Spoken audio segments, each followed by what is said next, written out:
La venganza del fantasma de la noria.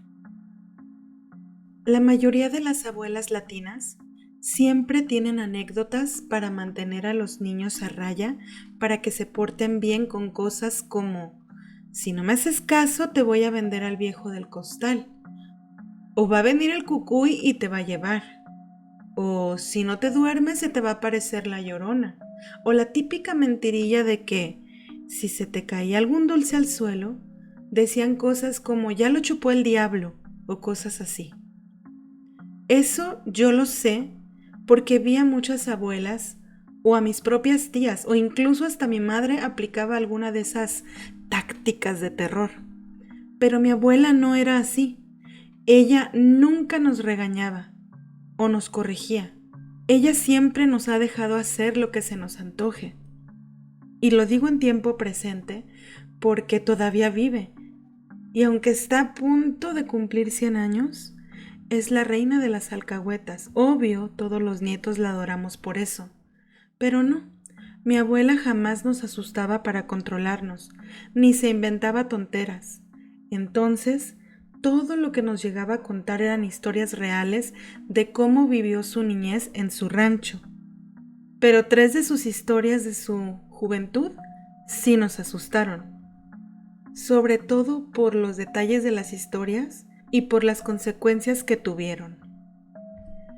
Mi abuela nació a mediados de los años 1920 en La Noria de San Antonio, en Sinaloa, mejor conocida como La Noria, Sinaloa. Esta primera historia se suscitó ahí a mediados de los años 30. Ella, teniendo 8 años, se juntaba con un grupito de amigos y sus hermanos. Sin internet, sin televisión en aquellos años, los niños solían salir a explorar, jugar, hacer travesuras, trepar árboles, a nadar al río o a los pozos de agua, a liberar energía y distraerse como pudieran. Y entre sus jugarretas, les gustaba irse a buscar árboles frutales para tomar las frutas, salir corriendo y después comérselas.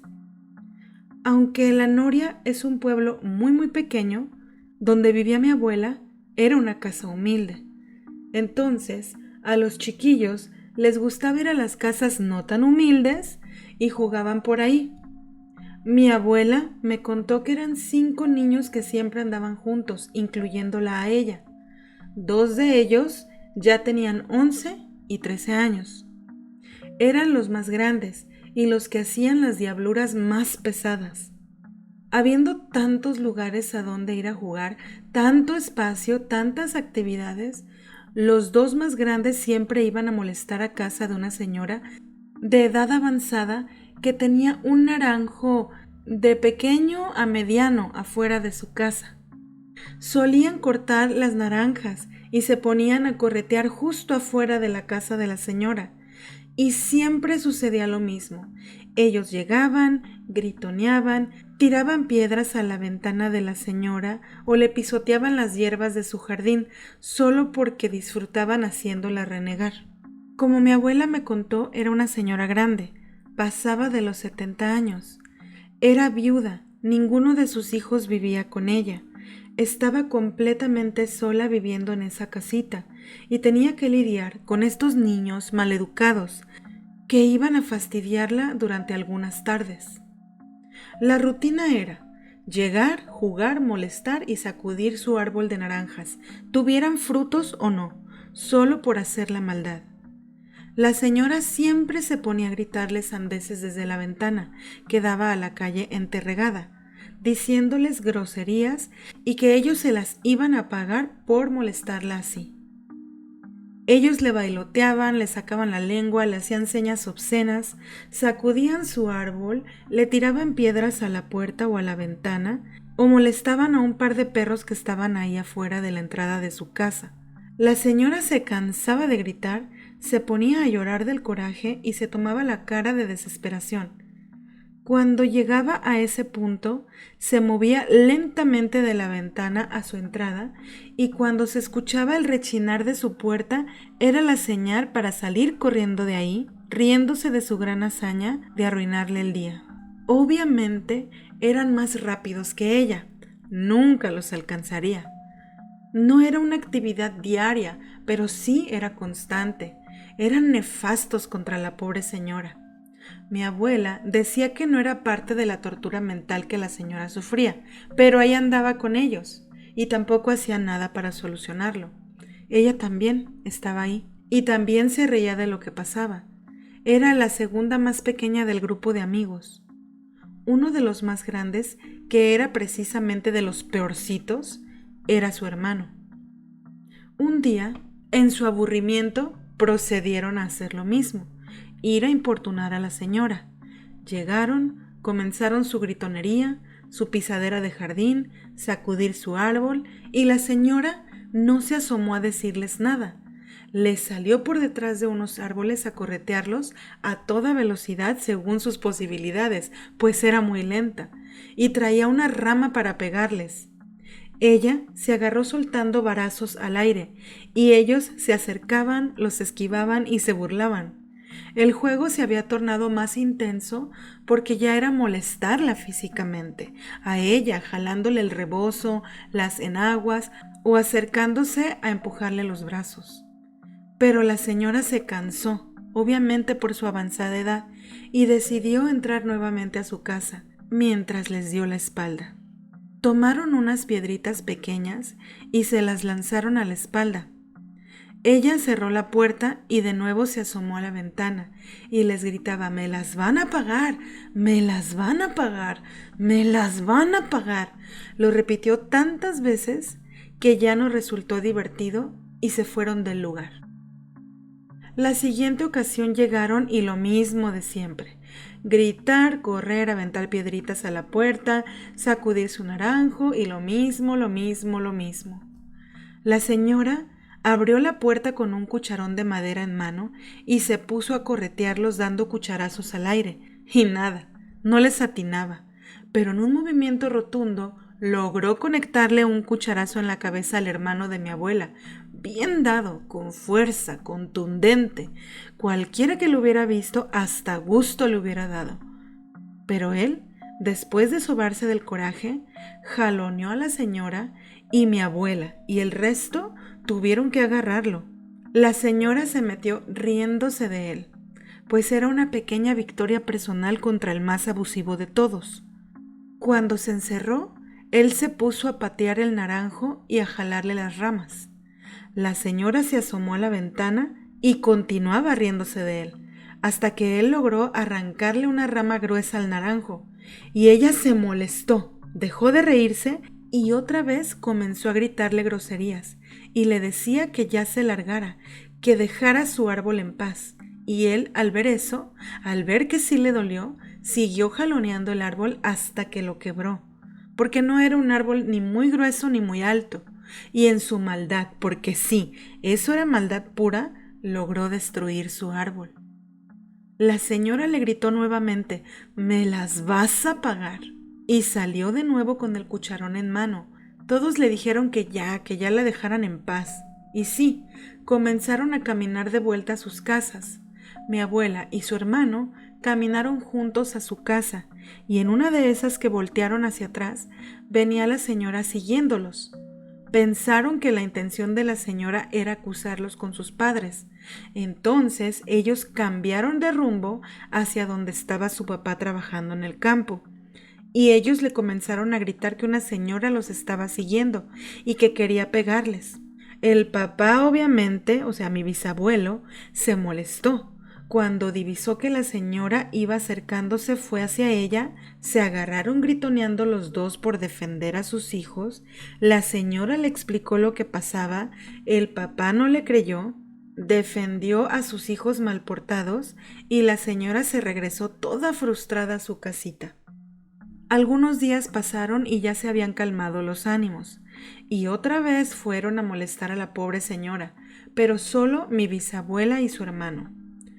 Cuando llegaron, comenzaron la rutina tormentosa, solo que ya no había árbol para sacudir. La señora salió sin cucharón y en lugar de corretear al hermano de mi abuela, la tomó a ella, o sea, a mi abuela, de la blusita y la jaloneó gritándole groserías.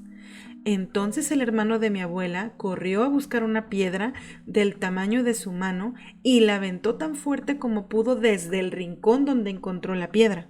Le dio justo en la cabeza a la señora, y ésta soltó un grito, y llevó sus manos a su cabeza para sobarse porque sí le había dolido, pero esa fue la única forma de que soltara a mi abuela. Él jaló a mi abuela del brazo y salieron corriendo.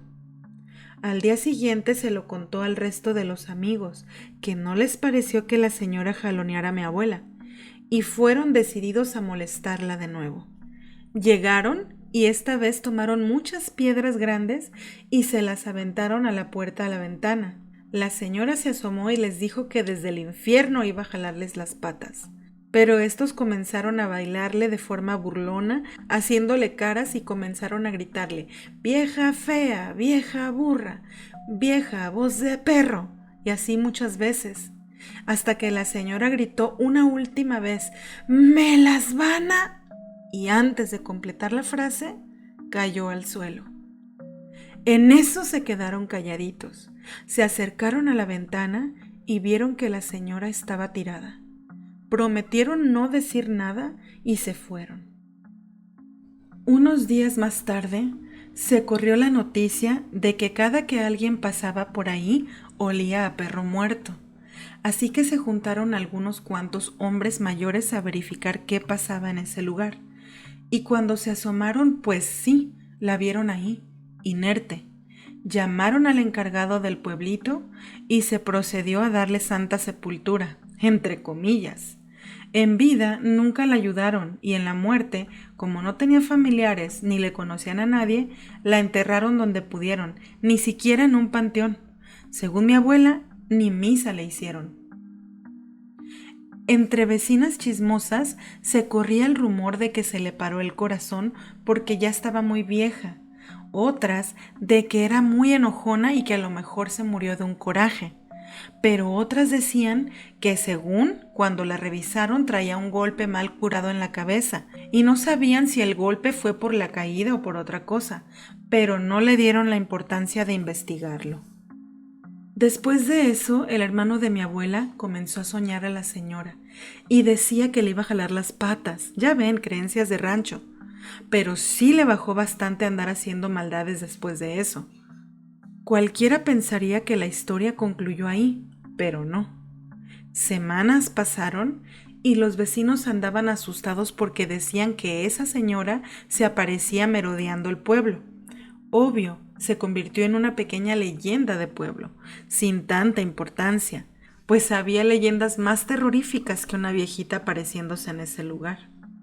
Con el transcurrir de los días, el padre de mi abuela, mi bisabuelo, quedó enfermo de gravedad y quedó ciego repentinamente. Cayó en cama hasta que murió sin esperarlo. Pero en su agonía le contó a su esposa y familiares que estaba trabajando en el campo y que escuchó a lo lejos una señora que gritaba: «¡Me las vas a pagar! ¡Me las vas a pagar!». Y él volteaba para todos lados, pero no veía a nada ni a nadie, hasta que se le ocurrió voltear para arriba y que la vio flotando encima de él, y que cuando la miró a la cara, su cara comenzó a podrirse. Ella comenzó a reírse de él siguiéndolo en el aire. Él intentó correr y el fantasma de la señora lo seguía volando riéndose, y que cuando él la miró bien, vio que era la misma señora que estuvo siguiendo a sus hijos y le gritó que se largara, que ella ya estaba muerta. Y ella le gritó: «Así como te hiciste el ciego de lo que me hicieron tus hijos, así quedarás para siempre». Y comenzó a ladrarle como un perro. Eso aterrorizó a mi abuelo. Súbitamente quedó completamente ciego, estando solo en el campo, y sin poder ver nada ni saber a dónde moverse, avanzó un poco, pero no supo qué más hacer. Comenzó a gritar, gritó por horas, hasta que un señor de un sembradío vecino lo escuchó hasta la mañana siguiente y lo llevó a su casa. No se supo si se enfermó del susto o del frío que le ocasionó estar toda la noche en la intemperie hasta que lo encontraron, o de tanto gritar, o qué fue. Pero es una realidad que mi bisabuela enviudó joven debido a esa situación. Al parecer, La viejita cumplió su promesa de vengarse dejando a mi abuela sin padre y sin su principal sustento. Mi abuela y su hermano vivieron con esa culpa durante mucho tiempo. Tanto tiempo fue su culpa de seguir recordando esa historia que hasta a nosotros, a sus nietos, nos la seguía contando. Mi bisabuela rehizo su vida con otra persona. Mi abuela creció, conoció a mi abuelo y se la llevó a vivir a otra ciudad. La vida siguió, la familia creció y los nietos somos hoy los guardianes de esa historia de lo que pasó allá en la Noria. Desafortunadamente, el pasado no podemos cambiarlo, pero sí podemos concientizar a otras personas a educar a sus hijos para que respeten a sus mayores y sus espacios. No vaya a ser que después o les jalen las patas o se les aparezca esa persona a la que alguna vez anduvieron molestando.